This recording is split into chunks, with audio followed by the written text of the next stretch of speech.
Olá, estamos de volta. Essa é a Escola Bíblica Dominical da Catedral da Reconciliação. Hoje estamos gravando novamente um vídeo para encerrar a aula do profeta Miqueias, agora já com mais um fechamento da igreja por conta do agravamento dos casos de Covid-19. A nossa aula será apenas em vídeo, não teremos aula presencial na igreja. Eu quero voltar ao tema do capítulo 5 do livro de Miqueias, que a gente acabou de ter uma visão panorâmica do livro, mas esse capítulo eu gostaria de passar mais uma vez, porque ele descreve o nascimento do Messias, um rei que vem de Belém. Amém? Oremos. Santíssimo Deus, bondoso Pai, obrigado, Senhor, por esse momento de aprendizado. Que o Teu Espírito Santo, Senhor, seja aquele que nos fará entender, Pai, tudo que está proposto, Senhor, nessa aula, Pai, através do capítulo 5 do livro do profeta Miqueias. Ajuda-nos, Senhor, a aprender mais de Ti. No nome de Jesus, é assim que oro e Te agradeço. Amém. Bem, o capítulo 5 do livro de Miqueias traz uma ligação com o Novo Testamento, traz a profecia sobre o nascimento do Messias. E ele é um livro que traz o local do nascimento, algo especial nessa lição. No versículo 2 do capítulo 5, está escrito dessa forma. Se você puder abrir a sua Bíblia, no segundo versículo do capítulo 5, nós veremos que está escrito: E tu, Belém Efrata, pequena demais para figurar como grupo de milhares de Judá, de ti me sairá o que há de reinar em Israel, e cujas origens são desde os tempos antigos, desde os dias da eternidade. Eu estou lendo o versículo em uma versão da Bíblia Shed de estudo, e o próprio Russell Shedd nos traz um comentário muito edificante, e eu quero já iniciar lendo também o comentário do Dr. Russell Shedd. E ele diz assim: E tu, Belém Efrata, Belém, próxima a Jerusalém, onde nasceu Davi, rei ideal de Judá e de Israel, e onde haveria de nascer o Messias, o Senhor Jesus Cristo. Isso está descrito lá em Mateus, já no segundo capítulo, nos versos 5 a 6, né, descrito quando os magos vão procurar o rei que havia nascido. Eles vão despertar o interesse de Herodes o Grande, e ele vai chamar os escribas e todos aqueles sacerdotes para que expliquem isso. E eles vão citar a profecia de Miqueias. Ele diz assim como diz o profeta, né? Nascerá em Belém. Então, a gente pode ver aqui, eu não estou indo ao Novo Testamento, eu estou citando apenas um trecho que vai descrever o nascimento de Cristo no Evangelho de Mateus, e Shedd, no seu comentário, ele chama a atenção para isso. Então, sigamos no comentário do Dr. Russell Shedd. Ele vai dizer assim: 7 séculos antes do nascimento de Cristo, o profeta é bem explícito em indicar o lugar desse acontecimento, dando-lhe seu antigo nome aramaico. Então vejamos o seguinte: Efrata. Efrata é um nome aramaico. além do nome hebraico Belém, ambos significando casa do pão. Tanto a divindade como a humanidade de Cristo são claramente apresentados nesse versículo, diz Dr. Russell Shedd. Como homem, nasceu na estrebaria de Belém. Como Deus, existia, como está descrito no próprio versículo, desde os tempos antigos, desde os dias da eternidade. Então, antes que tudo existisse, ele já existia. Essa, logicamente, representando, não é, a deidade, né? Jesus como Deus. Então, vejamos, a revista, para os que têm a versão que nós estamos seguindo na Escola Bíblica Dominical, no quarto tópico da lição do livro de Miqueias, ela vai trazer essa relação de Miqueias com o Novo Testamento. E eu vou buscar a revista, eu estou trazendo aqui as fontes para incentivá-los a, quando se deterem em um livro e precisarem fazer um estudo, que vocês possam recorrer não só a uma Bíblia, mas se tiver uma Bíblia de estudo, será uma melhor ferramenta ainda, porque você sempre tem comentários valiosos acerca daquele trecho que você está pretendendo estudar e aprender um pouco mais daquele trecho. Então, no caso da Escola Bíblica Dominical, nós adotamos uma revista, essa revista nós estamos seguindo a revista, né?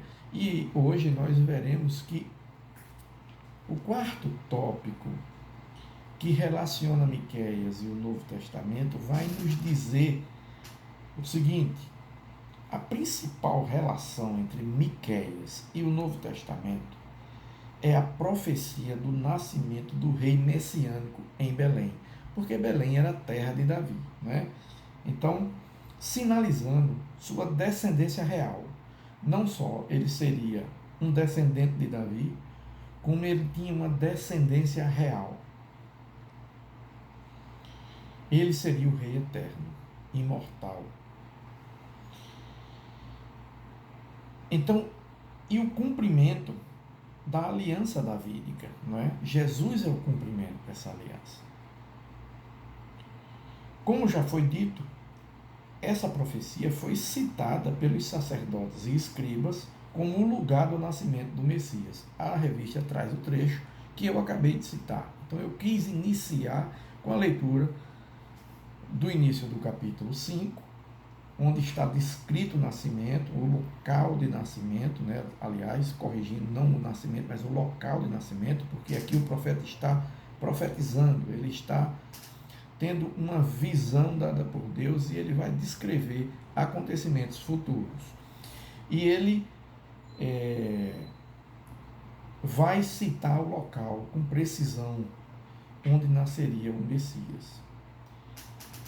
Mas ele também vai estar no contexto dos últimos dias, profetizados por Miqueias a partir do capítulo 4. As palavras de Miqueias acerca de um santuário estabelecido sobre um monte, onde reina o Messias em glória, tem respaldo na visão do apóstolo João em Apocalipse. Apocalipse 21, versos 10 e 22. Então vejam que esse é um profeta que vai predizer 100 anos antes o que aconteceria, porque ele está dizendo, quando ele começa a falar do nascimento do Messias, ele tinha acabado de falar sobre a ameaça da Assíria, a ameaça que viria do norte, que destruiria Samaria, destruiria o reino do norte. Ele é contemporâneo de Isaías. Ele tem 100 anos de diferença para os acontecimentos, mas ele não só está predizendo com precisão o que aconteceria 100 anos depois, com a destruição ele vai pregar para as duas capitais, lembram da aula que nós tivemos sobre a visão panorâmica. Ele aqui está falando de um cerco, e a gente vai estudar um pouco sobre isso, para que essa aula traga para a gente essa noção, essa visão de que o profeta está dizendo 100 anos antes do que aconteceria com Jerusalém, com Samaria, nesse contexto de Antigo Testamento. Mas ele vai falar também do Novo Testamento, ele vai falar do início da primeira vinda de Cristo, porque ele é a nossa paz por causa da primeira vinda. Ele vai descrever logo após esses acontecimentos, ele vai seguir a lição. E a relação entre Miqueias, e o Novo Testamento não apenas traz luz à revelação do Segundo Testamento, mas também enfatiza e valoriza a mensagem do próprio livro de Miqueias. Considerar que, diante do julgamento apresentado por Miqueias, que a gente acabava de ver no capítulo 4, o destaque do Novo Testamento foi a solução de Deus de reconciliação e restauração por meio do Messias, nos leva ao foco desse livro profético. Então, o livro profético de Miqueias foca o triunfo da esperança, porque é isso que Cristo vem representar, o rei de Belém está nessa profecia, porque essa profecia foca o triunfo da esperança. Então vejamos que o contexto desse capítulo trará algumas informações muito importantes.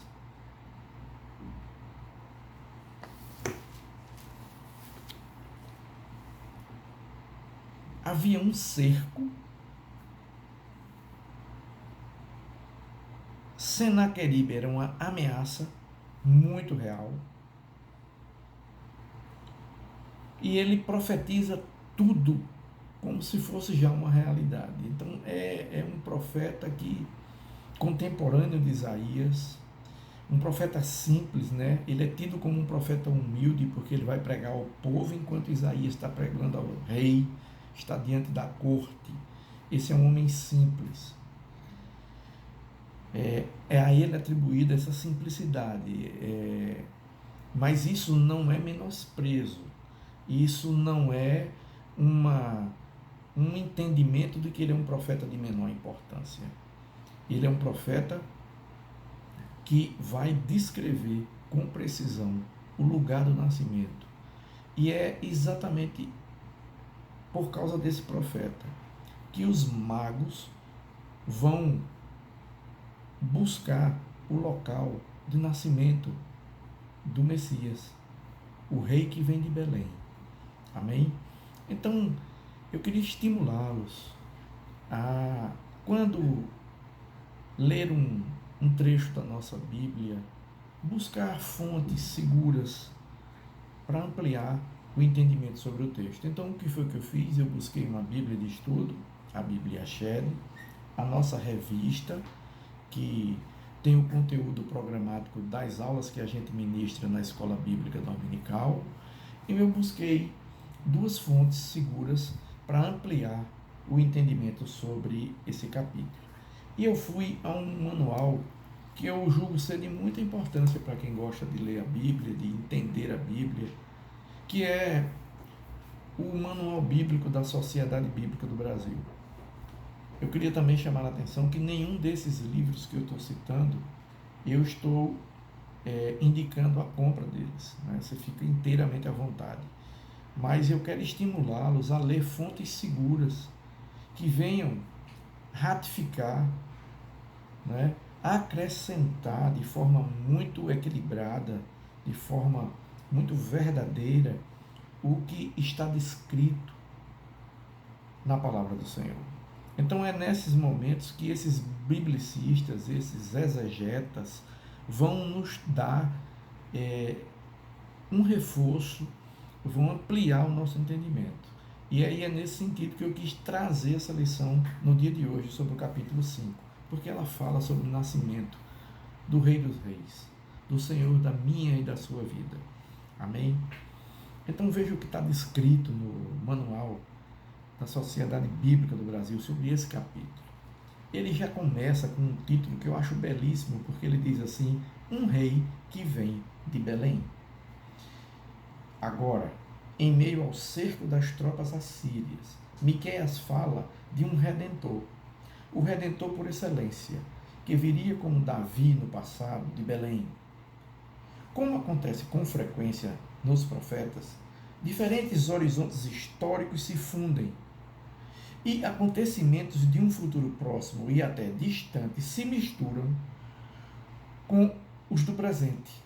Na era da paz messiânica, até a Assíria seria derrotada. Mas também Judá seria purificada naquele dia. Tudo aquilo em que confiavam, em vez de confiar em Deus, seria destruído. Exércitos, defesas, feitiçaria e falsos deuses.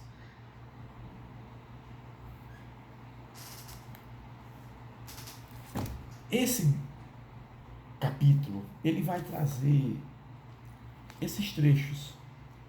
Ele vai trazer que o Messias era a nossa paz. Ele vai dizer: ele será a nossa paz. É assim que começa o verso 5. Ele será a nossa paz por causa da sua primeira vinda. Porque ele sela a nossa paz com Deus. Porque ele vem e toma sobre ele o castigo e o julgamento que viria sobre mim e você. Porque um dia Deus julgará o pecado. Mas é na confiança desse Rei eterno, que deu sua vida por cada um de nós. É crendo nessa obra salvífica, fruto da graça de Deus, que nós vamos entender porque ele é a nossa paz. Porque primeiro na sua vinda, ele vem e estabelece a nossa paz com Deus. Por uma iniciativa do próprio Deus, graciosa, ele vai fazer o sacrifício perfeito e vai me dar a chance de crer de que essa obra foi por minha causa. E crendo nisso, vai acontecer a maior bênção da minha vida. Eu serei aceito diante de Deus, porque esse é o principal ponto, a justificação. Eu serei aceito por causa dessa obra, e por isso ele é a minha paz. Depois ele vai ser a paz do mundo, porque na sua segunda vinda, esse profeta vai dizer que as guerras vão acabar, não há mais conflito. Ele estabelecerá a paz. Aí ele será a paz de toda a terra, do mundo inteiro, né? Aliás, melhor dizendo. Então, por fim, ele vai quebrar tudo que tornava esse povo infiel e que era a confiança desse povo e que há muita semelhança para coisas nas quais, aliás, a gente deposita a nossa confiança. Essas coisas estão descritas aqui de forma mais resumida no manual bíblico que eu acabei de ler, que seria exatamente o seguinte: tudo aquilo em que confiavam. Olha que hoje a gente também confia ainda. Em vez de confiar em Deus, seria destruído. E o que é que ele iria destruir? Exércitos, defesa, feitiçaria e falsos deuses. Então, idolatria, feitiçaria, porque a gente vai buscar em crendices totalmente equivocadas. Confiamos mais nessas coisas. Defesas, e as defesas podem ser as mais variadas. Tudo que nos defende, até o poder econômico, pode ser constituído uma fonte de defesa. Seguranças de bens, cargos, intelecto, exércitos, poder militar, poder de se sobrepor ao outro, tudo isso que a gente confia mais do que confiar em Deus será destruído. Deus será a única fonte de confiança que nós teremos. Amém? Então, nesse sentido, eu quis trazer esse momento para que a gente pudesse meditar um pouco sobre o capítulo 5 do livro do profeta Miqueias. Então, Miqueias anuncia a vinda desse novo governante davídico, né, de Belém de Efrata. Ele seria aquele que vai trazer livramento imediato. Ele vai trazer um reinado de paz. Mas esse livro também vai dizer o seguinte, que um remanescente reinará com ele. Todos aqueles que confiaram em Deus, a partir desde esse povo aqui, tá? Ele está dizendo inclusive o seguinte, que o restante de Jacó, ele está falando para a gente, mas está falando também para o povo hebreu, o restante de Jacó, que se manteve em meio a tanta dificuldade, se manteve fiel, reinará com o Messias. E todo aquele que crê na obra salvífica do seu Filho, reinará com o Messias. E toda idolatria será removida. Amém? Nesse contexto, eu agradeço a sua companhia e eu convido você para estar conosco na Escola Bíblica. Que Deus te abençoe. Até a próxima aula. Tchau.